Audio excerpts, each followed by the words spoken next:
Hey there, you are listening to the DMZ America Podcast for Thursday, January 25th, 2024, coming to you from the political left.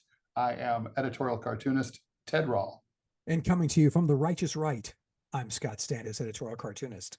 Scott, I think we should start. I think we need to start a new format for the podcast. I think we should make it like the McLaughlin group, where I'm like, so I'll be McLaughlin. So this is exactly how it worked. I'll ask you a question and then interrupt you and yell over you. So it'll be like, okay, go ahead. So Scott, Scott, what's the major lesson from the New Hampshire primary? Well, Ted, I think that the major wrong. Nikki Haley is wrong. He was always like wrong. Oh man, we got part of it right last week, and we got part of it. I got part of it wrong. You didn't. I did. The part I got right is that I thought Trump would do very well. He did. He won 50%. And a little bit more and some change. And but on the Democratic side, I really did think that Congressman Phillips from Minnesota was going to win but the write-in thing, that's the one part of New Hampshire that nobody's really talking about. And I think I want to talk about, what do you think? How did Biden win that? Because he did not. He decided that he sold his soul to the South Carolina Democratic Party 4 years ago, so he would be the nominee. And he was skipping New Hampshire, so he won as a write-in. He won pretty handily as a write-in. I'm wondering. Yeah. So what happened there? Yeah, last time I checked, Dean Phillips, his primary challenger, got about 20%, and 21%, I think. So. How much? I thought it was 21, but it doesn't. Okay, it was all over the place. The votes were still coming in last time I checked, and then Marianne Williamson got like a few points, right, like 4. So there's so many ways to slice and dice that information, and I'm glad, Scott, that that you want to focus on the Democratic side, because the Trump side's gotten a lot of attention elsewhere, and I think that what happened there was pretty predictable. We knew that Nikki Haley, this is her last hurrah. It's all downhill from here. She didn't come. She got like 40 in the 40s, which is pretty good, but horseshoes and a lot of crossover vote, though. Don't forget, it's an open primary. True. Although independents voted for her. Only 4,000 New Hampshire people changed their voter registration in time for the October deadline. So I don't think Democratic crossovers were a huge factor. They will be, however, in South Carolina. In South Carolina, you can pick which. South Carolina is very strange. The Democrats vote February 3rd. The Republicans vote February 25th, and anyone can vote in either one, but not both. So that's so weird. It's very weird. So I assume that's a temporary thing because of the, New Hampshire supplanting and stuff. Anyway, the point is, I'm not really surprised with what happened there. I don't think you are either.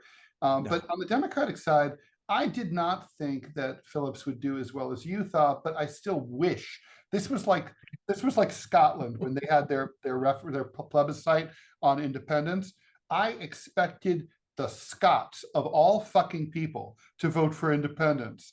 Like, Braveheart, like freedom. And they didn't. They pussed out. And it really kind of shocked me in the same way that when the French ratified the EU and like basically let Germany run Europe, which, they've tried numerous times before. It's like I thought the French would be like, fuck you, Germany. Again, they didn't do that, although it didn't pass by that much.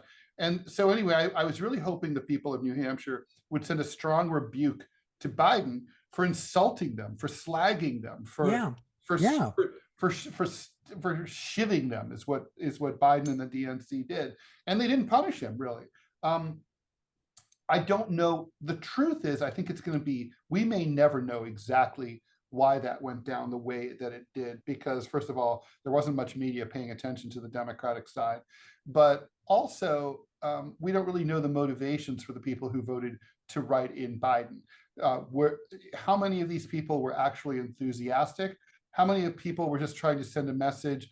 Look, we're behind our Democratic stalwart as anti-Trump votes, to make a statement. How many people just wanted to just vote Democratic and they didn't like anybody else. I mean, there's just so many possibilities here. But I mean, it's not nothing that Dean Phillips got about 20% of the vote, or that Marianne Williamson got about 5% of the vote, right? I think is what it is. I mean, it still says something that 25% of the vote goes to two very like non-existent candidates who are getting no coverage in the media whatsoever. You have to take note of it. It does say there, and also I gotta ask what those numbers would have looked like if you'd had a Bernie Sanders style progressive, an AOC or someone like that on the ballot.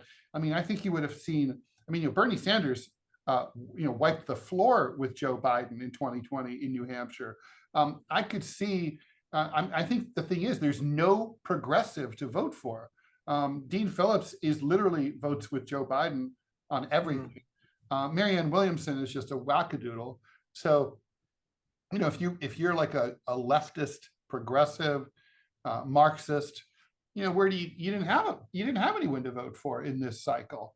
So, unless it's one of those like 26. I just think it also, what's interesting to me is that it struck me that the Democratic Party of New Hampshire, such as it is very strong and can get its message out. And I think the other Democratic parties across the nation are looking at this going, whoa, because I don't know that this would have happened, say, I'm just trying to think of another state where the Democratic Party, well, here in Alabama, South Carolina. Would this have happened in New York? Well, New York doesn't have, New York does have a New York City Democratic Party machine for sure. But there's, I don't know. I mean, I agree with you. That's impressive. I mean, asking people to write in is hard. It's an extra step. Maybe it's a little easier because it's such a small state. What were there, 150,000 votes or something? Yeah. I mean, so maybe it's not so hard. People don't have to wait in line. If you do a write-in vote here in New York, you're already in line in Manhattan. And then you're like, you have to get a special form to do a write-in. Oh, do you? Yeah, like maybe I don't want to, maybe you don't have to do that here in Alabama. The car's illegally parked outside. You're like, fuck this, I'm out. So. Yeah, here you can just write in. We have in Alabama, that's a strange primary system in that you walk up and they ask you Democratic or Republican ballot. And you can, you pick one. What's funny is talk about a holdover from earlier days. When you accept the Democratic ballot, you have to sign it and promise that you will support your vote, straight Democratic ticket in the fall. That's like, very strange. Wait, that's true? Yeah. That seems unconstitutional to me. Oh, gee, Alabama doing unconstitutional stuff with voting. Yeah, there's no history. That's never happened. No history there at all. So let's talk about Nikki Haley. Okay. What next for her? She has tons of money, so she could keep spending. She can stay in. DeSantis dropped out because he ran out of cash. She can stay in, but she's going to lose on February 25th, and it's going to be bad. I mean, all of the politicians in her home state have already endorsed Trump. So, the question is, if you're advising Nikki Haley, and I know there was a time when you quite admired her, do you still feel that way? Do you still think she's? Yeah, she's still, why, Ted? And this is, if I could, can we segue into just a quick side conversation? Please. Nikki Haley appeals to me, and it struck me when I heard her speak yesterday, actually. And I was like, that's why. Because she's not a great speaker. She doesn't articulate her position particularly well, but she's an old line Republican. She is the kind of Republican you could see running in 1984. Oh, sure. You could definitely see her running in 88, 92. She's that kind of Republican, the kind of Republican whose campaigns when I was very young, I worked on before I went into editorial cartooning. And so you're saying it's a nostalgia thing. I'm wondering if for me, not her campaign, and then I'll address that, but I wanted to ask you, I mean, am I just an old guy who doesn't get it? Looking at this Republican Party, talking to Republican operatives, I'm a senior fellow with the conservative Alabama Policy Institute here in Alabama. But I got to tell you, the younger conservatives, such as they are, I just don't get them. I mean, because it's not conservative. It's not the notion.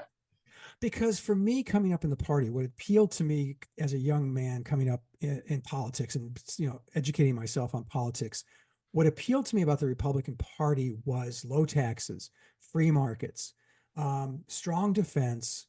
There was an isolationist element to the party, obviously during World War II, the build up to that. Yeah, there was the Pat Buchanan wing. Yes, exactly. And I never agreed with Pat Buchanan. I like trade because it makes things cheaper.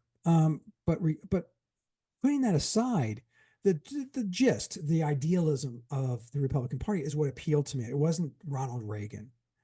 It wasn't, any other. It wasn't Robert Taft. It wasn't any of. It wasn't the personalities. It was the precisely. Now it is exclusively a cult of personality. It's a cult. Well, as is the Democratic Party as well. That doesn't seem to be a cult as much as it's like. I don't know. Well, maybe it is. It's so look. What it is it's personality politics for sure. Trump's Republican Party is a cult of the leader. Now he's going to die, and we'll see where we are after he's gone. How many MAGA people will stay within the party? Who will the next leaders of the MAGA movement be, or will it all fall apart after he's gone? I don't know the answer to that, but the point is we know where we are right now. And it's like, I don't think that these people were brought in by policies in the first place. Trump brought in a lot of new voters in 2016. Yes. And so that's why it's his party. I mean, he got people in the same way that it could have been Bernie Sanders' Democratic Party. Then he brought in a lot of people who could go to rallies, but apparently didn't want to vote. But basically, I think he's going to be. It'll be. How do I put this? I'm having like a little bit of brain fog here. The Democratic. So yeah, I think the Democratic Party is a team politics party. So whoever the team puts up, it's sort of like if you follow, whatever, the New York Yankees. And, if the owner's an asshole, you're still a Yankees fan. If the team loses, you're still a Yankees fan. If they do some boneheaded trades, you're still a Yankees fan. You're not going to the Mets, you're not going to the Phillies, you're a Yankees fan. That's how it is with Democrats. They're completely, they can't imagine voting Republican because that would involve voting Republican. They're not looking at a set of policies, or they're not even, it never even gets down to the point of like, they're not able to recognize the fact that the other party might have a point on some things, like say, the border crisis. So they're literally just like, we're just going to ignore that. Just in the same way that Republicans ignore, say, climate change. We're going to ignore that. That doesn't fit our agenda. But it's more extreme than that, in that like Democrats vote Democratic because they vote Democratic. That's it. Even though the Democratic Party's policies have shifted radically, right? I mean, I grew up in this early 70s, the party of George McGovern, who ran against the Vietnam War. They were anti-war, and that was pretty much true all the way through George W. Bush. Now, they're more warmongery than the Republicans are. They're much more aggressive and hostile. I mean, Biden's just starting up a new war against Yemen right now. And meanwhile, when it comes to fiscal conservatism, I would argue Republicans have abandoned that completely. And Democrats are more like deficit hawks than Republicans are. Again, a reversal. But the people haven't really changed their, the last time that voters really changed parties, I think, was after a ideological polarity reversal, was after the Civil Rights Act. But now people just stick with their parties no matter what they do. That's just how it is. It's like, because it's part of your culture. It's like, I'm the kind of guy who I drive a Saab. I'm a Saab driving guy. You're a F-150 guy. That's the kind of guy you are. But you and I being practical people, if I moved to Wyoming, I might buy a Ford F-150. I'll leave my Saab back in New York. You know what I mean? And like maybe, but I don't think that's how the voters are anymore. I think that's what you're missing, is that policies have stopped mattering a long time ago. Well, and now we come back to Nikki Haley, and I think that's where she harkens back. Yeah, she is nostalgia Republican. It's like I look at her and I see Gerald Ford. I see George H.W. Bush. I mean, I think her that's policies are a little frightening, but particularly on foreign affairs. She's she's a neoconservative. She's very aggressive. She wants to risk war with China, Iran, countries that could fight back, and that's like really that's dangerous. That's not usually the American way. I don't think that's we go after the Afghans who don't have who don't have a single fucking airplane. But well, if you're going to pick a fight, that's the one to have. Okay, so that's why. So with Nikki going forward, I think she thinks she's positioning herself for the future of the party, and so yeah, she's going to get the crap beat out of her in South Carolina. It's going to be embarrassing. A 2-term governor of South Carolina is going to lose by a ton. Yeah, you don't think that's like just devastating, or do you think it's like she basically becomes like she pulls off the trick that Liz Cheney was trying to pull off, being the voice of anti-Trumpism, and we'll rally behind her Joan of Arcian. Yes, and I believe that they believe that the future of the party, the post-Trump future, is their future. Ted, you touched on it. You just touched on it. I don't believe that that's true anymore. I don't think that's true either. Nikki Haley could also be trying to position herself as sort of like the buzzard candidate, like Gavin Newsom. Basically, she stays in the race. It's her and Trump. Trump eats one too many fucking burrito bowls and kicks next week. Guess who's the Republican nominee by default? Right? I mean, that's not how it works, though. Well, those delegates don't automatically go to Nikki Haley. No, that's true, but a lot of voters might not vote for a dead guy. Yeah, well, going forward, I mean, if he dropped dead right now. Yeah. Oh, I see. I don't know that they vote for her. I think you have, because don't forget how many of these candidates, they didn't shut down their campaigns. What's the phrase they used? Suspended. The presumption is, let's say Donald Trump is eating a Big Mac while he's humping a porn star and has a heart attack and dies, which is the way I think Donald Trump would love to go out. That's true. It'd be like that's what he would have wanted. So what? He lived his best life. What does that mean that your suspended campaign? I'm unsuspending. Does that mean people like Pompeo or DeSantis or any of the others all of a sudden unsuspend? They could. I mean, I guess the other question is, Scott, let's just say he ends up in a prison cell before the convention, which I don't think will happen, but let's just say that did happen. Thanks to Fani Willis, I think it will never happen. I know, that's such a shit guy. She's such an idiot. But anyway, the point is, I think she could. This is a big RNC question. Let's just say a week before the convention, Trump dies, and Nikki Haley has hung in there all these long months, and she's collected some delegates all along the way. But let's say she's only gotten 20% of them. I bet that would be about what she would get. Okay, and then so you go to the convention. 80% of the delegates belong to Trump.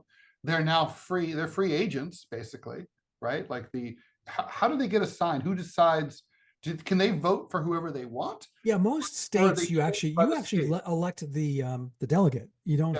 There's a especially if it's a winner take all state. There's a list of delegates that you're voting for. So you're not voting for Ted Rall. You're voting for Ted Rall delegates. You're not voting for Donald Trump. You're voting for Ted Rall delegate Clovis Rall goes to the convention, he can vote for whom. That will depend on the Central Committee and how they decide how those votes then will be. There have to be a lot of closed doors.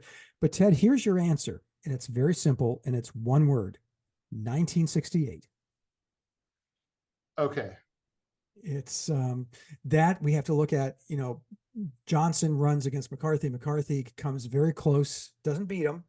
Johnson still comes in first in New Hampshire, but it's a really close race. Johnson then does if nominated, I will not run. If elected, I will not serve. And so McCarthy goes on and does extremely well, loses California to RFK, who obviously gets assassinated then. but McCarthy's done very well. He's won many primaries going forward into the convention. He comes in, and so you think going to the convention, second place guy, he's going to be the nominee. And wrong answer. Here's a copy of the home game. It's Hubert Humphrey, the establishment's favorite former mayor of Minneapolis, and sitting currently vice president. Sitting vice president, right? That I think that's what you would see. You'd see. So you're saying this would all be brokered it'd be shenanigans and hijinks would ensue, and it would not be Nikki Haley. It would be. How could but wouldn't it be a bad look for like, even though it's not the woke party, for the Republican Party to be like, yeah, we're not giving it to the number 2 person because she's a chick and she's a person of color. And she was so mean. Think about this, Ted. She was so mean to Donald Trump, it killed him. she murdered him with her words. Yeah. She gave him agita. I just don't see. Yeah, I mean, I hear you, but that they don't give a shit. This is a party that doesn't care about talking about poisoning the blood of America. I mean, what do you think they're really going to give a shit about? All right, so what do you think she's going to do? Do you think she's going to hang in there? I think she's going on for some reason. I think she's going to last. She's going to hang on until Super Tuesday. If I had to predict at this point, I think she hangs on until Super Tuesday. March 5th, she does what she does. She gets what she gets. And then at that point, I think, I don't know that she endorses. She will have said so many nasty things and true things about Donald Trump, but I don't believe that she endorses him. I don't see. No, I think she just drops out or suspends her campaign. Yeah. All right. And then so then Biden has said that he already shades of 2016 with Hillary Clinton. The word from inside the Democratic Party is that they're thrilled to be running against Trump, that they would much rather run against Trump than Haley. They're sure they can clean his clock. Yeah. 2016. So therefore he's saying, so Biden is spinning it like, well, we're now in general election mode. It's me versus Trump. Yeah. Let's get to work. He's going to pimp the economy. He's going to, yes. And he's going to pimp abortion, and he's going to try to bring the migrant thing in for a landing. I don't know how he does that. That's the one issue. I don't know how he does that either. That's a killer issue for the Democrats and for Joe Biden. And I don't know how first of all, there's no short-term thing to do there. You can't, well, we're going to talk about that in the second segment, right? So we should. Yeah. So let's say it there. But and the optics of migration are so terrible for him that's a harmful one. The economy really could work for him.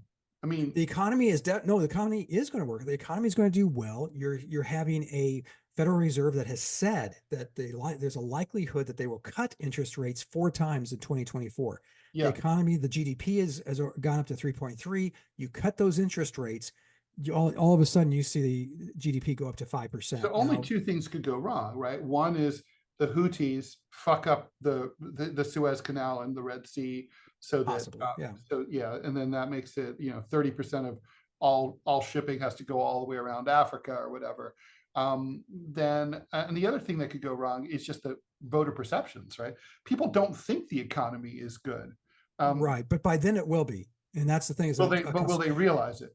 They do, because the one number that was underreported in the last few weeks is consumer confidence is really skyrocketing. It's going up and up and up. Yeah. So that's going to continue to grow because supply chain issues now are being solved more and more. That's a side issue. I mean, we can talk about it at some other podcast, but it's just supply chain taking so long to get better is shocking. Because we live in an age of immediate information, so this should be going much faster. Oh, we need a boat to go from Vietnam to San Francisco. Oh, sure, ticka. There's the boat. You put the stuff on it. It goes to San Francisco. No, it's a lot more complicated and much slower than that. That's shocking, and that's what's really been what slowed down this recovery from the pandemic. But now those issues are getting resolved. So Biden's going to have a great economy. I think on abortion, focusing specifically on abortion, Ted, and then I'll shut up. But focusing strictly on abortion, let's do that. Is not a winner as much as this. You now have red state lunatics. First and foremost, they've written the anti-abortion legislation, which is written by some of it reads like here in Alabama. I think it was written by a dog. I'm pretty sure. It's incomprehensible. When you need a job done right, hire a cat. I don't think it would be much better, but I could be wrong. But the OBGYNs are quitting left and right. Shelby County, the county I live in, just shut down its last birthing center because the law is so badly written and so draconian, they can't figure out what it means. That's what the Democrats have to focus on. And second of all, these assholes, and I'm sorry, this rubs my libertarian cackles like you very much the wrong way, to come out, and they are literally, and you know this, I've sent you stories on this, Ted, on how these assholes are proposing legislation to ban birth control pills, morning after pill, condoms, and just going. And Justice Clarence Thomas has said that there's grounds for doing that. Well, you can try, but if you believe in freedom, and if, by the way, if you happen to be a 21st century, grown up, you're having sex. Right. And you don't want unprotected sex, or you certainly, especially if it's your mistress, you don't want to knock her up because that'll hurt your reelection as a Republican congressman. So true. Potentially. But apparently giving a hand job at a movie theater doesn't hurt you, just move districts, but that's another issue altogether. To my mind, that's the issue that the Democrats have to hammer home, is that this is one freedom that still very few people used. I know that it was enough, but by turns, they're not just going after your right to an abortion. They're going after your right to have protected sex. They're going after your birth control pills. They're going after. They're climbing into your bed with you. Yes, the government is climbing into your bed. It's gross.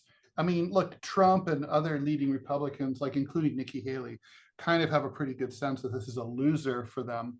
But look, they wanted it. The Republicans have been pushing this for years. They got what they asked for, and it's a little strange to see them so upset about it now. I guess if I'm Biden, I think here's what I think is like weak for the Democrats on the abortion thing. If it was just sheer numbers, like people are pro-choice, it'd be easy, but it's not like that. First of all, most of the people who have lost access to abortion are poor and live in like the South. Everybody who is rich or lives in like the blue states, they can get an abortion no problem. So the problem is that the most disadvantaged people who are least likely to vote and who the powers that be care about the least are the ones who have been most affected disproportionately by this decision. In other words, like rich donors aren't feeling the pain. It's like only like poor Black women who are feeling the pain in like rural Texas. And I'm not sure how many of them understand that the best way to get out of poverty is to not have children until you're ready to have them. That's a separate conversation. But the point is, in terms of Biden and abortion, I don't see how this. The other thing is, it seems a little bit backwards looking. But here's the other thing. I don't know that Biden, you can't just run against the Republicans and say, look, what a bunch of meanies. They got rid of abortion because they appointed these Supreme Court justices. You have to have a solution. You have to say, if you put me in, I will do this, that, the other, in order to restore abortion rights. Yes. And it can't be, I'll wait for a Supreme Court justice to die and appoint a liberal one, or one who I think is liberal. That's not good enough. It's got to be, I don't see anything short of, I will federally legalize abortion with a law, and I will sign that law. If he doesn't say that, and even that's not even credible, because it's like, well, I didn't get a Democratic House, so I can't do it. It's like, the problem is, I don't know that it's hard to capitalize on a problem when you don't really have a credible solution. And he doesn't. He doesn't, but you just proposed one, and it's absolutely the right one that I'd run on. We're going to. But then he'd have to say, I need a Democratic House or the Democratic Senate. Right, which is great because he does. Right. That's what that's what Truman tried to do in '48. He didn't get the House he wanted, certainly, but he ran against the House. Remember, you and I collect campaign. The Do Nothing Congress. Yeah, the do nothing, the won't do Congress won't do. Yes. It's a slogan that could work in '48, probably not so much in '24, but no, won't do. Okay. So I think, I guess right now, as we were talking about before, we're recording this currently in the polls. The polls are ticking upward for Trump. If the election were held tomorrow, the popular he would win. He would have a 3.8% advantage over over Biden. Not getting talked about is the national polling numbers of over 19% for RFK, and when you add Marianne Williams, Jill Stein. Is Jill Stein going to be is she the Green Party candidate? She will be the Green Party candidate. Okay. And if you add her and Cornel West, assuming they're able to get ballot access, some polls show basically 1 out of 3 voters voting for someone other than the 2 major party nominees. So you could, if they were all unified, you could have a true 3-party race a la 1912. Well, but let me throw in one more, conundrum or sand in the gears or something here, and that's the Libertarian Party. And guys like me who were Republicans will not join the cult of Trump. And where do we go? We go to the Libertarian Party. So whoever if they don't nominate, like, Yahoo Serious or somebody, who wears a boot on his head or someone like that, if they actually, well, Clovis would be a better candidate. I think Gary Johnson type like they had in 2016. Clovis is the perfect Libertarian candidate. He's not going to overregulate. He's not going to pass a lot of laws. He's not going to do anything. He's just going to find a nice warm spot on the radiator and sleep for 4 years and lick himself. Yeah, which is fine with me. That's the government that does nothing is best, right? There it is. Okay, so why don't we take a break? All right, let's do that. Get some coffee. All right, here we go. Bye. We'll be back. Stick around. Don't go only for now. Anywhere. Hey there, you are still listening to the DMZ America Podcast. I'm Ted Rall, coming to you from the left. And I'm Scott Stantis, coming to you from the right. So we had said we were going to talk about migration. It might say, I think, some people might be like, well, what is there to say? Scott, I know you have thoughts. I have thoughts. Do you want to go first, or do you want? Yeah, I actually have a crazy proposal, and you can shoot it down, or you can let it lie, and we can think about it and talk about it some other time. But it struck me, obviously I'm a cartoonist for the Chicago Tribune, and Chicago set itself up as a sanctuary city. Well, the evil governor of Texas, where I'm also a cartoonist at the Dallas Morning News, has decided that he's going to ship migrants up to Chicago and say, oh, so you want to handle this? It's all yours, buddy boy. Chicago doesn't know what to do. Chicago now is positioning like tent cities and trying to house a really overwhelming number of human beings. My take on this, Ted, as someone who loves economics, what grows the economies faster than population growth? Nothing. So rather than send migrants to San Francisco, Los Angeles, Chicago, New York, there have got to be places in upstate New York. I know there are places in Ohio. I know there are places in Illinois that are dying towns in their dying populations. A, affordable housing is available. B, all of a sudden, could you imagine someplace, Peoria, Cairo, any place, those types of towns in Illinois would have an influx of 10, 15,000 human beings. Human beings consume things, food, Coca-Cola, burgers, tacos, all that. It instantaneously grows a region and grows the economy. So why not say, instead of Chicago, Toledo is now, yes, it's going to cost money. It's going to take time, which, again, I'm asking for patience from the American people, which is pretty much like asking patience from, Clovis. Done. He wants it, and he wants it now. But to me, a long-term solution, and again, I know that's anathema to American thinking today, but a long-term solution would be where we have immigrants here asking for asylum. They're coming from absolutely wretched places where their lives are definitely in jeopardy. So you allow them into the United States, but let's take them to places like Toledo, for instance, which is, has, again, vast amounts of affordable housing, is in dire need, and that's an understatement, of some kind of economic stimulus. And the best economic stimulus you can possibly give, and the United States has used since before we were a country and we had the influx of German immigration, was an increase in population. The fact is, we don't make enough babies to have that happen. We have this large number of migrants. Why don't we use them to our advantage this way? Is there a hole in my logic that I'm not seeing, Ted?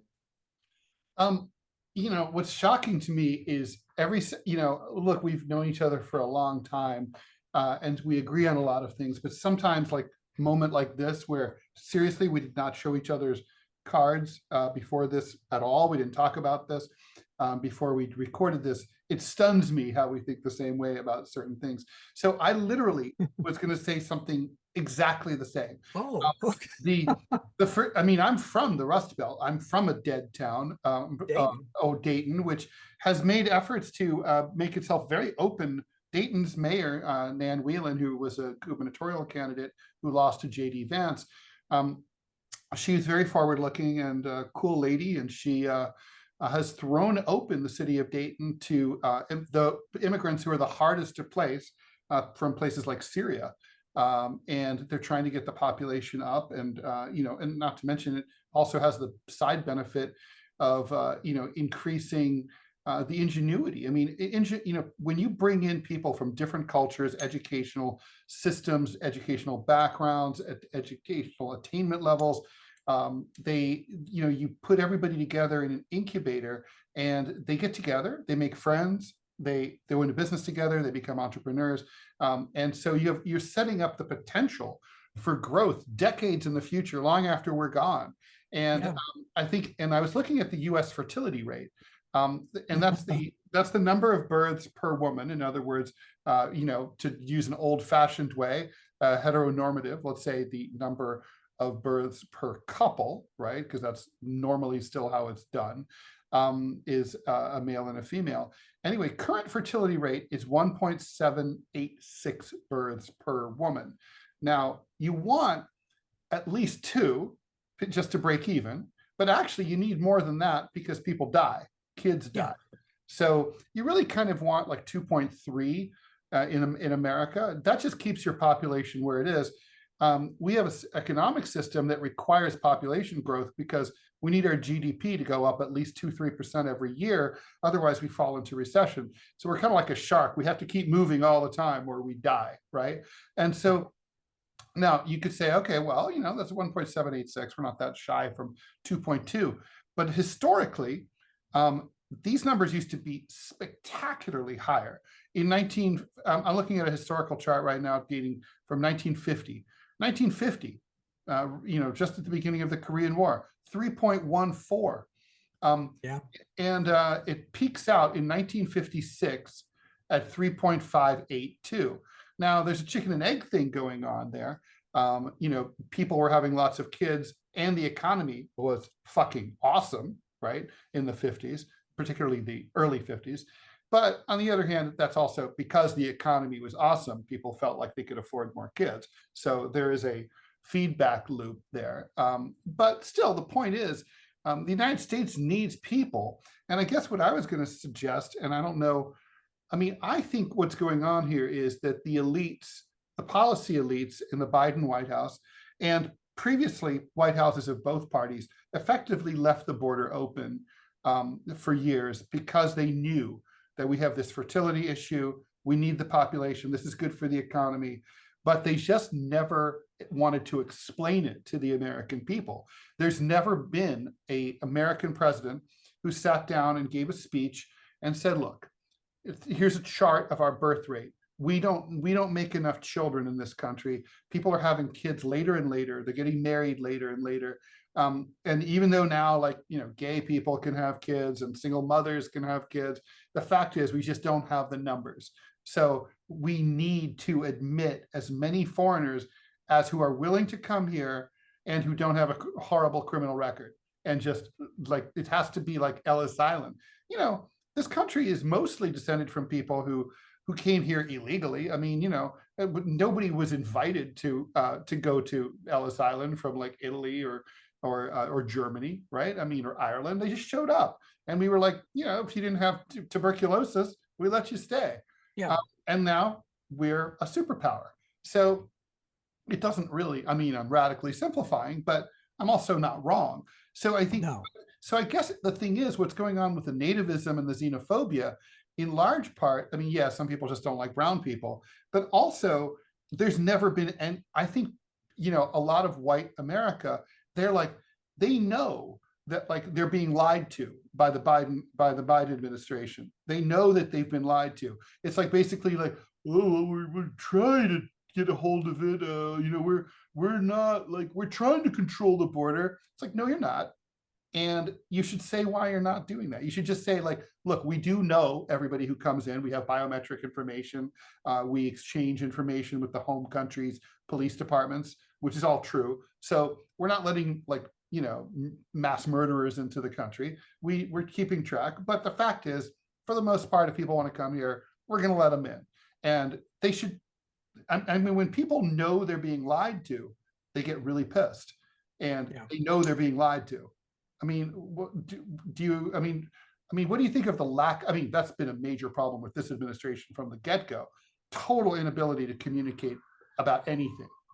Well, not just that, but total inability to follow through on issues. I mean, I would argue that, you know, student debt forgiveness kind of, you know, yes, it got shot down and it should have, in my view, because it was unconstitutional, but now they're coming back with some other thing that's going to get shot down. Scott, let me put you on hold here just a second. I just remembered I'm supposed to do a 15-minute hit on Sputnik starting at 3:30 in 3 minutes.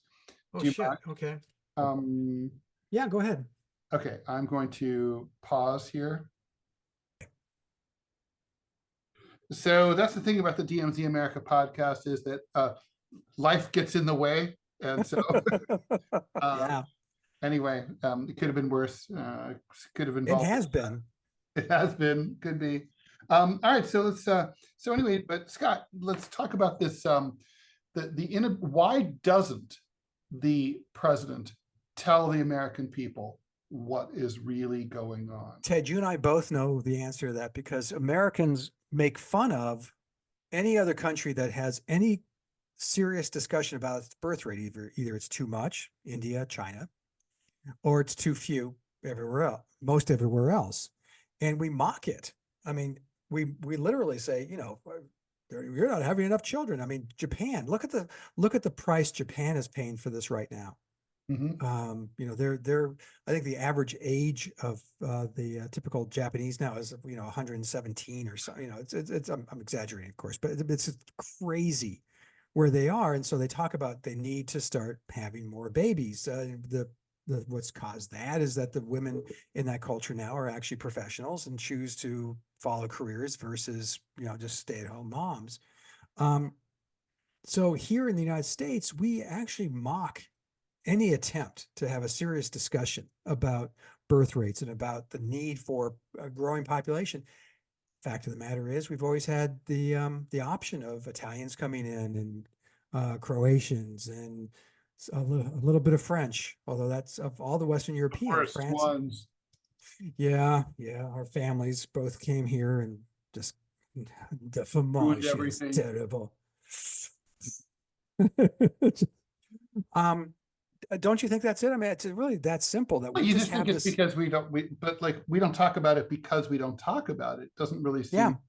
But I mean, when you're getting eaten alive in the polls, I mean, some polls show that migration is the #1 issue on Americans' minds in this election cycle.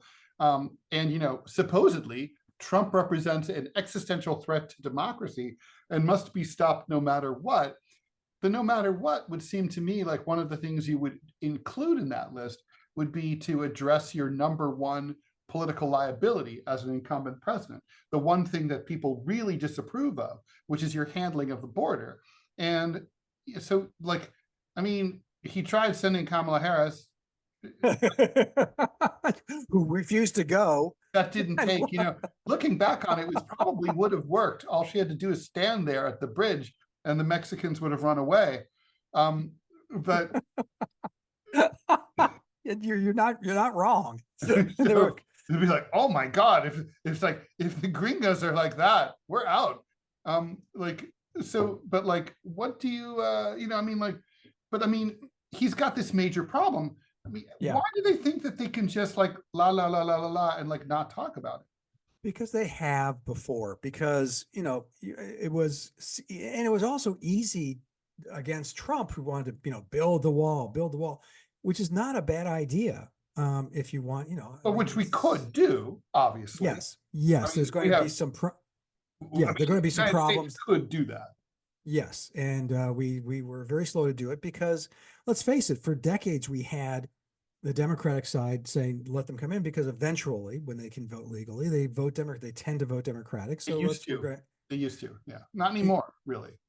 Not as much, but still, it's still like a 70% that of migrant immigrant populations tend to vote Democratic. But you're right, it's less than it ever has been. By turns, the Republicans loved having the cheap labor. Yep. I mean, and they were the party of big business, but now both parties are the parties of big business. Yes, exactly. So why wouldn't you seriously take on this issue? I don't know. I can't answer for the I'm coming from the right, hence that's do you think, do you think it's just like they know that they can't win any messaging? When you're playing defense, you're losing? Do you think that's basically what it boils down to? So why not just propose and here's what would happen, Ted. The immediate response, especially from the Toledos, the Daytons, the Florence, Alabamas, all those, is that the redneck population would rise up and say, you're going to flood us with these foreigners. It would be a very hard sell. But if you sell it the way we just sold it, which is, here's how you grow economies. Here's how 10 years, 15 years, your children are going to be living in Dayton, Ohio, are going to be a really robust economy. It'll take time. It won't happen overnight, but it will happen because, it has to. That's how this works.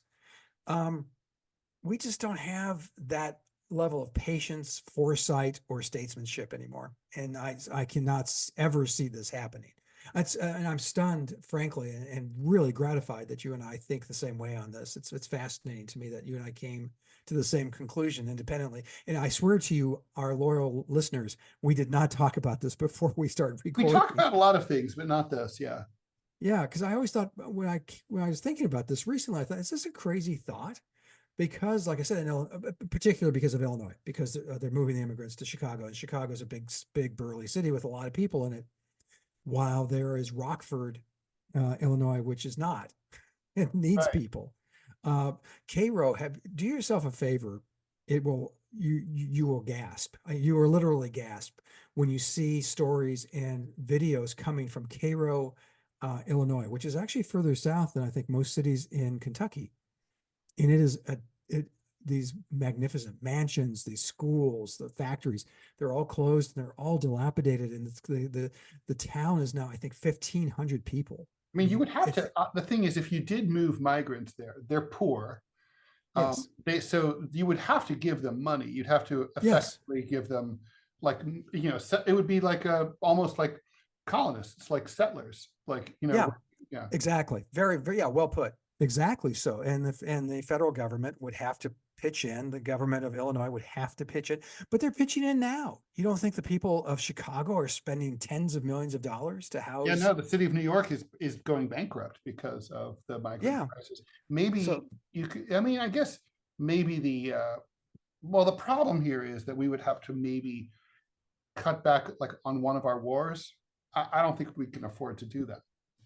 Yeah, well, but wars pay for themselves in many ways too. Don't forget, because the people, when we sell them airplanes and things that go, we make some money off of that. That's true. That's true. And and soon when Club Med Gaza opens up, there will be American investors will be able to invest in that. Yeah, I'll go. I get to wear my Speedo by the Mediterranean. That'd be awesome. All right. Yeah.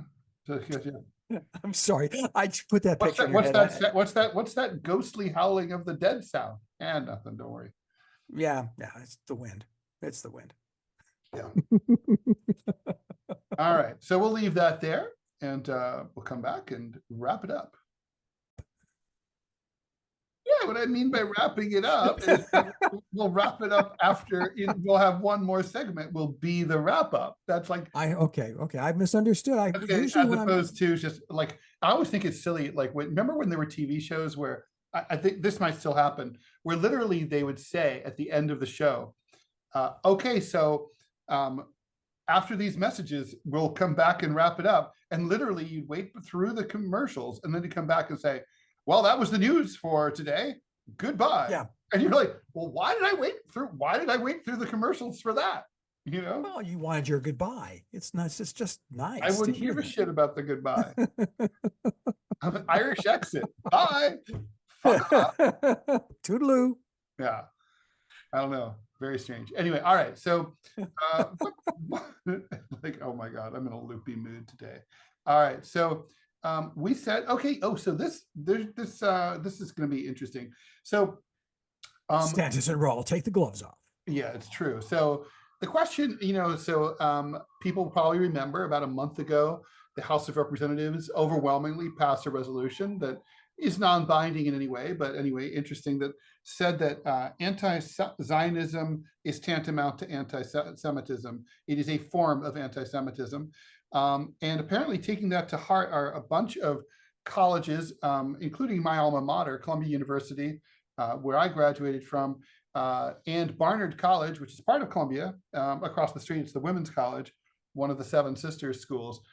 They are both cracking down on pro-Palestinian speech in a big way. They have suspended student organizations that are for the crime of basically being pro-Palestinian.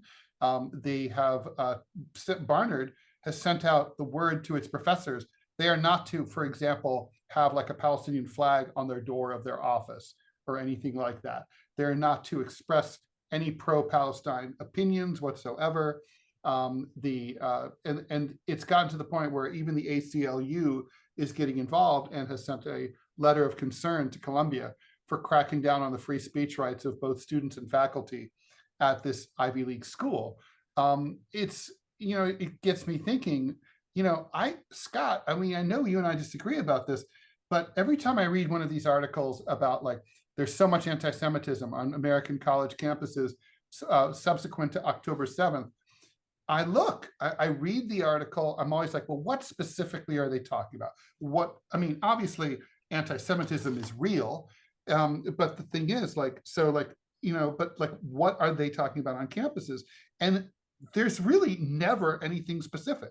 Literally, you'll have some Jewish student who will be quoted saying that he or she feels uncomfortable being Jewish at a place where everybody's protesting Israel.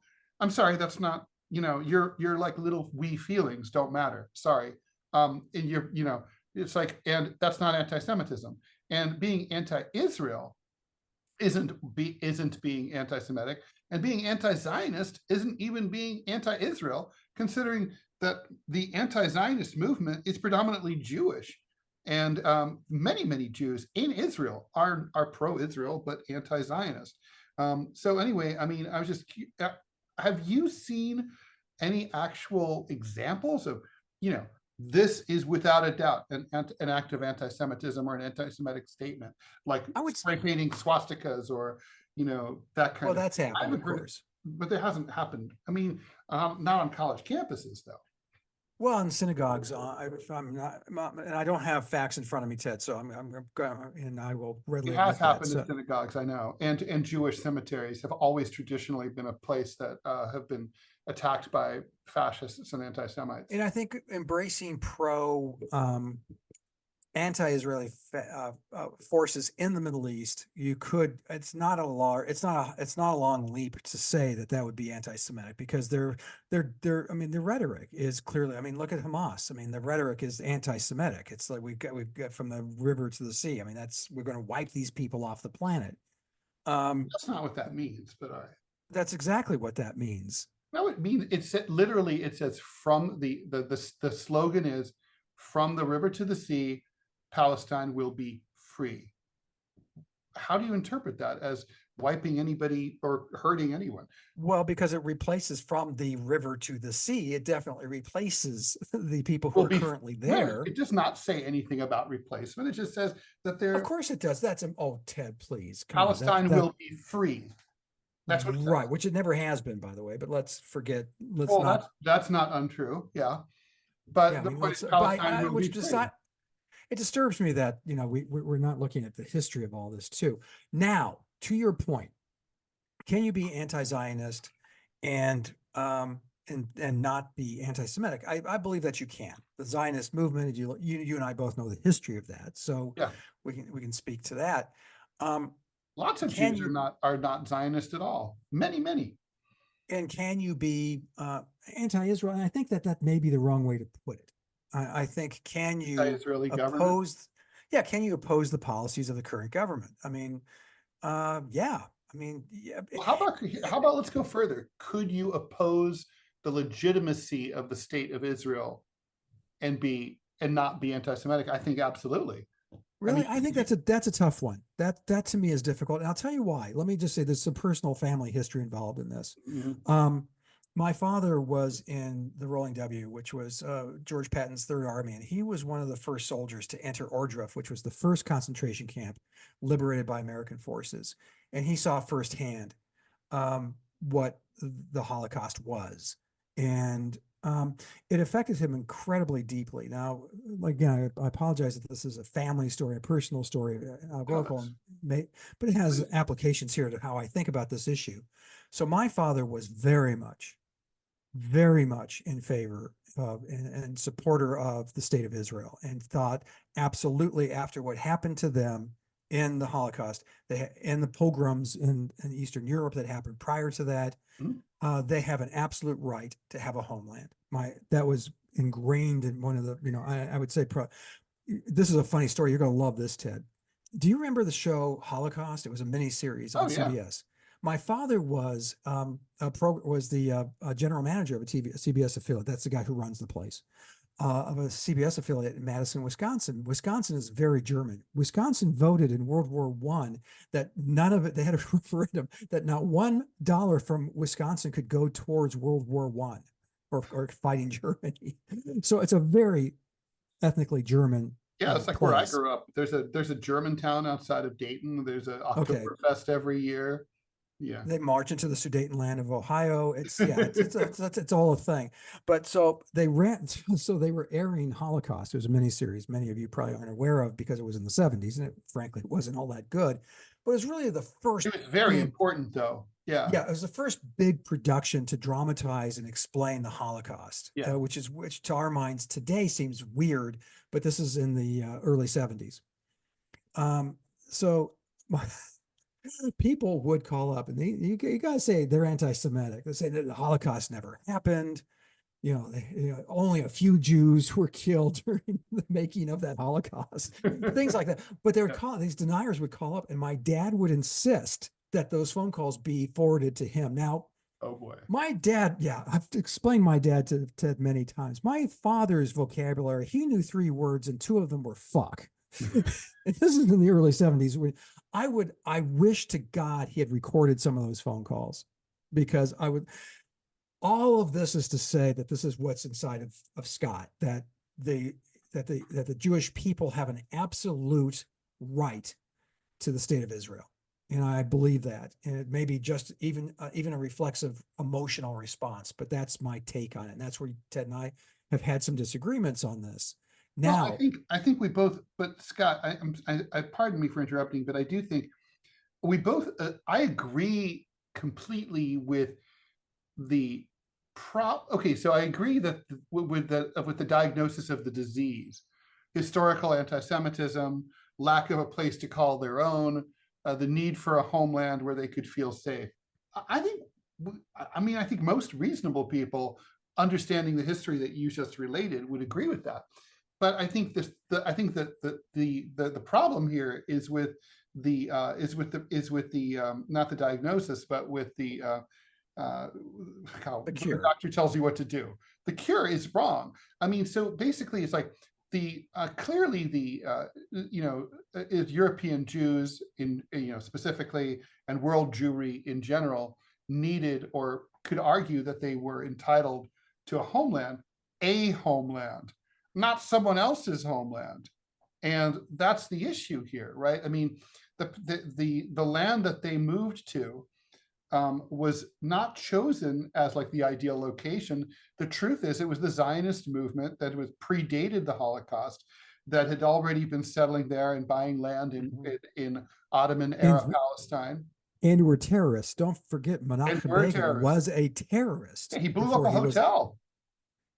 Well, which hotel? Because some of them isn't it the David Hotel or something like that? Oh, was it the David? Okay, well then that's a nice one. I was going to say if it was like a Motel 6, then no, apparently it's a nice hotel. Anyway, the point is they were terrorists, and the Zionist movement at the end of the war were like, this is our big chance to go and lobby that everybody should come and join us here, and then that's what led the genocide of 1941 to 1945 led to the genocide of 1948. The Nakba, the 1948 war, where the U.S. where the Israelis came, pushed Palestinians. Well, did you ever see the? I know you have. I know the answer to this question, but just for our listeners, the map of the establishment of the state of Israel. Yeah. The initial map from the UN. Take a look. You can look it up on Google. It's super easy to find, and it is preposterous. It is ridiculous. Well, it is, but it's ridiculous in a different way. It is, and those of us who, you and I agree, two-state solution. It's the only way to go. Although not anymore. Two-state solution, I think, is finished. I don't think so. I think Israel has delegitimized itself with its actions in Gaza, and should really be, at this point, historical Palestine should be unified into one democratic state where everybody has one person, one vote, whether they're Jewish or Arab. They're going to have to live in the same country together. It's just the way that whites and blacks live together in South Africa post-apartheid. Because that's what Israel is, an apartheid state by definition. The UN has told it that, and it's obviously that. It's like, so the point is that it's the Israelis had, the two-state solution was going to be better for Israel than for the Palestinians. And so but the Israelis don't seem to know what's good for themselves. And what they're doing in Gaza is a really good example of that. I think that's maybe true, but I would argue that the peace movement, the Oslo Accords, really laid the groundwork for if they'd been allowed, and if Arafat had not proclaimed an intifada shortly thereafter, I believe we would be having a very different discussion today. We would be marveling at the economic engine that is Palestine/Israel. I think the problem is what was on the table was so incredibly impossible. It wasn't even a starting place, because it wasn't working towards a real sovereign state. Even now, Netanyahu says that Israel will never permit a Palestinian state to have its own military or to control its own borders. But that's not a state, then. Don't you have some hope now, looking at the polls out of Israel, how despised the Netanyahu government is once the war cabinet is dissolved and they have elections, assuming Netanyahu and minions allow it. Quite frankly, let's not forget that. No, they may not. They have strong motivations to keep Israel as a militaristic dictatorship. Exactly. And so the fact that they've really never said what the aim of this war is. And that's where you and I agree that you have to, the Colin Powell doctrine, overwhelming. Although force, I think they know, they're just not telling us. Well, you say that. I haven't, I'm hoping you're wrong. I know that's naive and not really the best policy. It is naive, because here's the thing. If I'm wrong, then give me one plausible alternative. Give me, seriously, I'm really interested, because I want to, what else could they be up to? I think muscling out, because you have Hamas, which, from what we're being told, again, you and I both know governments telling us stuff is absolutely trustworthy and should always be respected. always, but let's assume for a moment that that's true, that they have Hamas has headquarters in schools and hospitals. Well, That the you know who tunnel, else does is the IDF, but all right, never mind. well, the tunnel systems as well. That once those are ferreted out, once you actually see the infrastructure of Hamas and can destroy it, then the war is over. Okay, well, let's just say that they declare they declare victory against Hamas. Let's just say that. I mean, if they can declare it, I think it's preposterous. I mean, Hamas or something like Hamas is not, you can't kill it by bombing it to death. It's an idea. The idea will go on. But let's just say, whatever, the Israelis say, okay, we have VH Day, victory over Hamas Day. We have won. VG Day, victory over Gaza. Okay, then at this point, though, the Gazan people can never return home. I mean, there's no world in which they're going to be allowed to go home or even could go home if they wanted to, and the Israelis wanted them to. So they've effectively already been ethnically cleansed. It's sort of like a dead man walking. Gaza is a dead strip walking. It is never. And by the way, to really reinforce my opinion about this is the fact that the Israelis aren't just bombing buildings. Now they're demolishing buildings. Like they were working in a local college campus. They were using it as their HQ. The IDF was. And when they decided to relocate, they blew up the entire campus. Now the thing is, and they did that with some other building. And when they did that, they killed 20 of their own men because they were incompetent and didn't know how to handle the explosives. Whoops. Is that what the telegram that goes to the family says? Darwinism. Yeah, tards. So the point is, like, what about, I mean, this to me says, like, look, we're here to level the entire place. They've already leveled the whole place. I mean, even if at this time, the Israelis were to apologize and say, "Oh, this was all our fault, and we apologize to the Gazans, and you guys can all go home, and we'll make it nice." There's no way for that to happen, right? I mean, it's done. Gaza's destroyed. Right, but I would also argue that the noises you're hearing from Israel is a partnership with Egypt, partnership with United Arab Emirates, partnership with Syria, Jordan rather, not Syria, but there could be a partnership with Syria potentially to help rebuild and rebuild very quickly. But what does that look like? I don't know how you can rebuild a population where 2 million people lived quickly. Well, the Chicago fire, well, it wasn't 2 million people, but it was 3/4 of the city was burned to the ground. 100,000 people were left homeless. People lived in 1 or 2 story edifices in Chicago at that time. Right. And they rebuilt the high rises. The birth of the high rise was because of the Chicago fire. You can do things. It took a few years. I mean, really, the rebuilding literally started the next day. Well, I'm sure that's true. But the question is, you're talking about putting in a very poor place, 2 million desperately poor people. You're not just building homes for them. You have to create, you have to give them a means to live. You have to give them food and shelter and medical care the entire time while you're working to rebuild. I mean, I think it's impossible. Also, the thing about the Chicago fire was that was a fire, but Gaza is now full of tens of thousands of unexploded bombs that have to be carefully demined. I mean, I've seen that process in Afghanistan, and like there are bombs, there are mines that are still killing Afghans today that were laid out by the Soviets in the 90s during the early 90s civil war.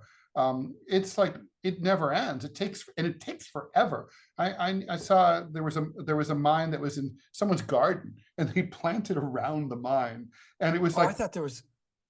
Didn't some kids come across a World War II mine or unexploded bomb in Britain? Like the last month or two? Yeah, it happens all the time. But the point is that, like, just think about like what a tangle it is. I mean, it's a hot mess as an engineering project.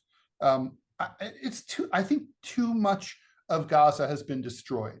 And also, I'm deeply suspicious of Israel's strategy of moving the population toward the southern border with Egypt. Like, why'd they do that? I mean, that's if they were really, their target was Hamas, they should have gone in hard into Khan Yunis, which is sort of halfway down the south. They should have bombed the shit out of that. That's where Hamas was HQ'd. They would have had the benefit of maybe a little bit of surprise. They didn't start that way. I mean, they methodically moved the population from north to south. And now they're literally, if you look at photos of the refugee camps, they're literally leaning and hanging their laundry from the border wall with Egypt. They're literally yards away from Egypt. I mean, you know what's coming. Do I? They're going to open, the Israelis are going to open the door and they're going to say, fly little birds, fly little Gazan birds out into the desert where your Egyptian Arab brethren will welcome you with open arms. That's not going to happen. Beloved. What we're not talking about, and what's really being ignored, interestingly, in this whole conflict is the actions taking place with the southern border of Lebanon and the northern border of Israel, where there is some very significant fighting going on. Hezbollah up there in the north, is that another thing they're going to try to wipe out, and are they going to invade Lebanon again? It's been a de facto invasion already. It's just going to get worse. Where do we go from here? They can't annex. They're not going to look. The Israelis aren't out to annex Lebanon. They view Hezbollah as too strong and too overwhelmed. They can't really be defeated militarily, and they don't want to occupy Lebanon. That's too big. I think the Israelis they want to keep Hezbollah at arm's length and under control. Basically, don't fuck with us. Yeah. They want a bigger DMZ. Right. See what I did there? Right. Yes, indeed. So they want to expand the militarized zone. Gaza has already effectively been annexed. It's like now it's about they will next turn to the West Bank, where they're already up to sort of light ethnic cleansing, but they will get serious about it once they've mopped up Gaza and expelled its population. Yeah, I'm not sure I agree with you on that, because I don't see, there's no stated, and they're not even, maybe you've heard it and I haven't, Ted, but I have not heard even unattributed comments and from Israeli government for entities saying that's our objective. I haven't heard that. So there have been some. Yeah, there's been some. The president. Let me say that doesn't come from the nutbag right religious party nutbag that they. Well, the president of Israel. I mean, he's not a nobody. No.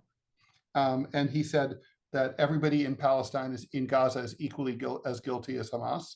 So they all need to be treated accordingly. That's a genocidal remark that's been cited by South Africa in its genocide case of the International Court of Justice against Israel. Where is that now? Well, tomorrow. Is tomorrow Friday? Yeah, tomorrow's Friday. Yeah. The ICJ, so the case will probably not be finally ruled upon, whether we declare Israel guilty or not guilty of genocide for years. But tomorrow is an important thing, because pending the long-term arguing of this case, they just had preliminary discussions. The South Africa has requested the ICJ to issue an injunction demanding a permanent ceasefire. So tomorrow, if South Africa's motion passes, the ICJ may issue an order to Israel to cease all military actions immediately. And now the thing is, Israel's a member of the ICJ, and everything that the ICJ orders has the full force of law in Israel and internationally, and no other country would be allowed to, if Israel violated it, all other countries that were deemed to be in cahoots with Israel, including obviously the United States, could face sanctions by the EU. The EU is already considering sanctions against Israel. So, I mean, just think about it. That's where we're at. The EU is thinking about economic sanctions against Israel. I mean, I'll believe it when I see it. The EU says a lot of things, and maybe, but I mean, even if they don't do it, the mere fact that this is even being talked about says a lot about Israel's standing in the international community. Well, and another part of that whole equation is that Israel telling the United Nations to go fuck itself. which if it wasn't for the United Nations, Israel would not exist. Israel has always been very deferential, more so than almost any other country on the planet, to the United Nations and the United Nations, what it does and how it feels, frankly. It shocks me. This part, that does shock me, Ted, is the recent the pronunciations and the condemnation of what's happening in Gaza by the United Nations, and Israel just saying, it's like, we don't wow. Care. Well, Israel, they've gone completely rogue, Scott. I mean, it's not. Yeah, I think you're right. And then Netanyahu, and this has been 10 years in the making. Yeah. And so I hope, like I said, I hope going forward that when they finally do dissolve the peace cabinet, and like you mentioned, there's no reason for them to do it, but let's presume for a moment the right thing is done. Netanyahu, the religious parties, I think they're all out. And then maybe there's some hope for liberal. But the Israelis are mad at Netanyahu primarily because of their incompetence in not predicting October 7th and responding to it poorly, right? And not to mention he was up on all those corruption charges before. Well, there's that. But the point is, I don't really know that they're pissed at what they're doing to the Gazans. I don't think the Israeli public really much cares. Oh, I disagree. I think that clearly is a big part of this, and the reaction by Netanyahu's government and the overarching attacks, as you describe it, I don't think you're wrong, is the leveling of Gaza, and also the complete disregard for the safety of the hostages. Well, and that's the last part of this equation is, where are the hostages? I mean, we're still talking about some of them have probably been killed by the bombing. That's maybe true, but where are the rest? I mean, they're they're in the tunnel system. That's because those who have been freed all said that they were held in the tunnel system. Yeah, in a tunnel system that is kind of a wonder, actually. I mean, if it wasn't such used for evil, it's pretty awesome. Actually, engineering. Well, I mean, it is hilarious to me how the Israelis and their defenders are like, how dare they build a tunnel system? And I'd be like, seems like it was a pretty wise move to me. Yeah, but there's something evil about it. So it's very much similar to how we felt. Do you remember how America felt about the subway system in Russia, especially in Moscow? It was designed to be. What's that? Jealous? I don't think it was jealous there's actually a punchline to this. It's a gorgeous system. It was designed to be bomb-proof from even a nuclear attack.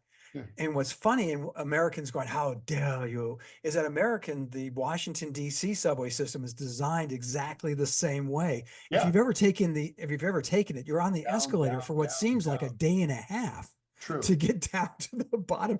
And one time, because your friend Scott's a moron, they had one of the escalators wasn't working. I said, it'd be a good workout. It'd be a good cardio, right? I'm going to walk up. Janine and I think we're there with my son and his wife. They said, they take the escalator. I'm going to take the stairs, Yeah, oh my God, Ted, it took. I was like, by the time I got up, I think there's a paramedic with a defibrillator. I'm like going, clear. Holy shit, it was never going to end. It's very, very deep. New York has some stations that are deep, but not like that. No, well, they don't care. Some of them are just barely underground. Well, we really didn't resolve this, but we'll keep talking about it. That won't stop us from yapping about it. No, I mean, so I do want to get your take as a free speech purist, though, about the actions at Columbia and Barnard and other places. Bullshit. It's bullshit. You can't. I mean, I think you should be able to, I have a weird, and I think we all do. If someone wanted to fly a Nazi flag, would that be okay? As someone who claims to be, it would be. Yeah, I think so too. I do. I was going to say that. As a First Amendment absolutist, I think, you have a right to fly it. I think you're a pig if you do it. And I have a right to say that. But by turns, if you believe, that's the whole point of being a First Amendment or a free speech absolutist, is that you're going to have absolute free speech. And some of it's going to make you really uncomfortable and really angry and really piss you off. Yeah. I have an old Soviet flag, and on May Day, I fly my old Soviet flag because it's May Day, Rise, ye children of starvation. And I had neighbors who were really pissed off and called the city. When I lived in this little town in Arizona, they called the city council and just like, can he do that? Oh my God. And You so know, it's so funny too, because like I bet you couldn't even explain to them, like, no, I'm anti-communist. I'm I don't believe in the Soviet Union at all. I'm a flag guy. This is about the flag. They'd be like, what? yeah, yeah. No, I'm a vexillologist, you assholes. they did not, because I have other flags. I now have over 350 flags, and I fly most, and that's because it's like Djibouti. It's, it's. What is your, would you say is that your rarest flag? Like, do you have any Oh, I historic don't. old flags? No, I don't really have too many. I'm not a flag collector in that sense. I just have literally like, here's the flag. And when they change their flag, like say the state of Mississippi changed their flag, I just go out and buy the new flag. When Libya changed their flag. Remember, it was just solid green. Oh yeah, under Pretty easy Gaddafi. to draw. But now Gaddafi it has, was green. it's now it looks different. So I went out and bought a new Libya flag. That's it. I'm not a collector. I don't have a friend who served in the army in Afghanistan brought me back. Do you know the flags that you kind of hang from like either a rearview mirror or Yeah. they're this one was a little bigger and it's Turkmenistan. That's probably because it's clearly handmade. So it's pretty, that's kind of cool. Yeah. What do you have any like cool? You were going to get me an ISIS flag, but I'm still. I don't have an ISIS flag, but I do have something for you when you come Okay. to visit. And yeah, Ted and I are actually. I'm just saying it'll make your Soviet flag look positively popular. Oh boy! Oh boy! Oh boy!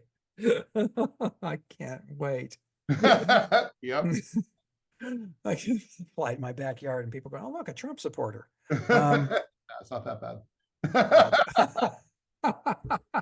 Although it is interesting, right? Like as a collector of political ephemera, the flags thing with Trump, right? I mean, you tell me, but in the modern era, I can't think of any political campaign that really made use of flags. It's always been signs, posters, billboards, yard signs. Well, they had the big ball for Tippecanoe and Tyler too. Do you remember that? They had this big metal ball that they rolled through for parades. It's weird. It had slogans on it. Look it up. That's a thing. But William Henry Harrison, a hard cider. So you had a little log cabin because he was born in a log cabin, which, by the way, everyone his age was born in a log cabin. Right. But he actually grew up and actually had a plantation in a mansion. But that's, history kind of forgets that part. I'm trying to think, you're right, of any other period in time because, around going through. They used ribbons like in the 19th century, right? Well, before they had celluloid buttons, you have they had tokens. Coins. And they had am I saying this right? Daguerreotypes, ferrotypes. Ferrotypes, right? So that's the Lincoln button, which has it's a ferrotype of Lincoln, and it's surrounded by a metal. Look at what I have. This is like I'm sharing. This is make me. Yeah, I'm going to make you mad. Maybe this is okay. Let's see. Here we go. Okay, I'm leaning in. I can't really read it. Can you read it to me? Okay, so this is an 1860.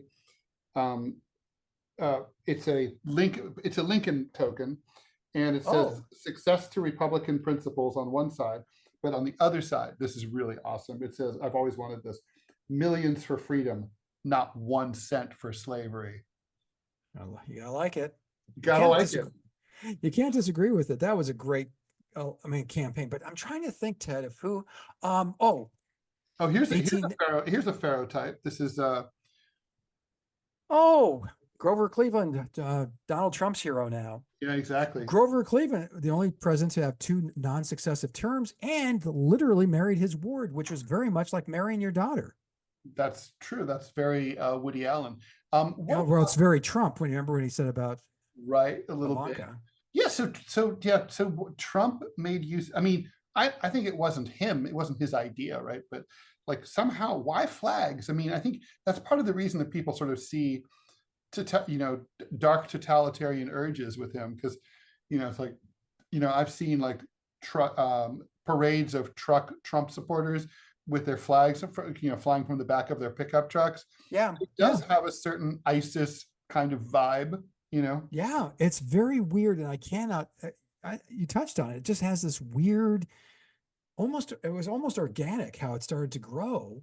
Yeah. People just saw them and they were like, "That's cool. I want one of those."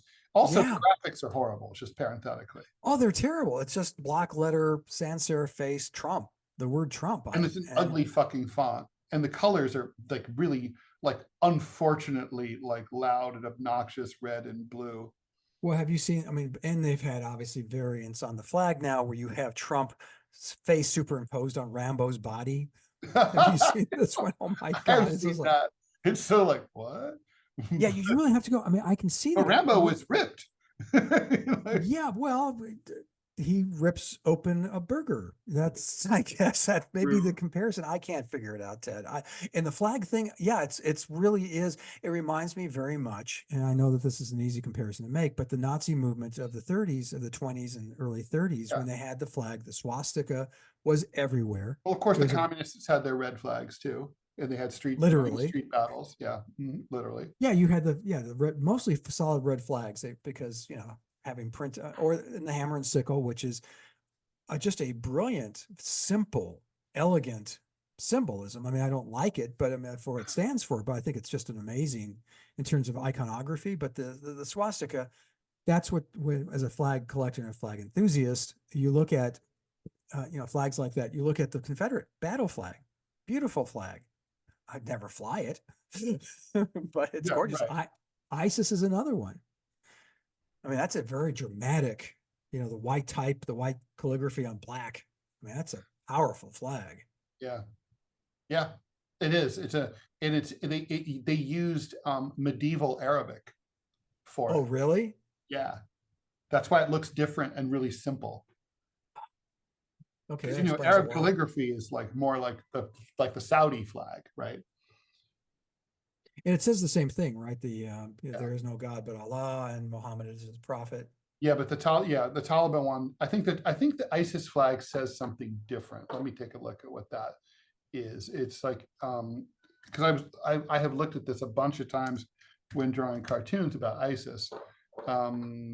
Islamic State flag. You actually try to get it right in your cartoons, like make it look like. Oh yeah, 100%. Huh. Here it is. I like it when American cartoonists try to make something look like it's Chinese. Oh, I know. It's the medieval seal. That round part at the bottom, that was Muhammad's personal seal. Oh, okay. So that makes sense. And then the name is just on top, Islamic State of Iraq. Oh, you're kidding. It's just the name? It just says Islamic State, and underneath it's like, Muhammad approves. Muhammad's like, you go. 4 out of 5 Muhammads approve of this message. Yeah, exactly. All right. With that, we should go. We both have stuff to do, and it's always a pleasure. All right. So where can people find your other stuff? They can go to gocomics.com/Scott Stantis. That's one word. They can go to gocomics.com/Prickly City and see my political comic strip, cleverly called Prickly City. They can go to the Chicago Tribune.com/opinion and see a gallery of the work I draw for them. And they can now go to dallasnews.com/opinion and see the editorial cartoons I draw for the Dallas Morning News. And you can listen to both Ted and I and other really smart people on Center Clip, which are kind of like mini podcasts, 30 seconds, no longer than 5 minutes, quick takes on the day. And you should give it a listen. That's Center Clip. Go check it out. Ted, where can we find all things Tedian? You can find all things Tedian at raw.com, and you can listen to the radio show I do with Angie Wong called The Final Countdown, Monday through Friday, 10 a.m. to 12 noon on Radio Sputnik or Rumble or X Spaces nowadays. You don't have to listen to it live, and you go to whowhatwhy.org and gocomics.com/Ted Rall. My tongue is tripping all over itself today. Is X Spaces? I mean, do they stream the video as well? Yeah, they do, and it's much more stable than Rumble. So because I watch Rumble, I went and listen to it. So Rumble has the advantage of you can comment. You have like the comments thread. Yeah, I'm not sure that's an advantage. Some days I've seen the comments. Some days not so much. Yeah, true. But it depends. It's always entertaining though. Anyway, yes. All right. So we'll leave that there. And see you. All right. I'll see you sooner than that, and we'll see you guys next week. Woohoo!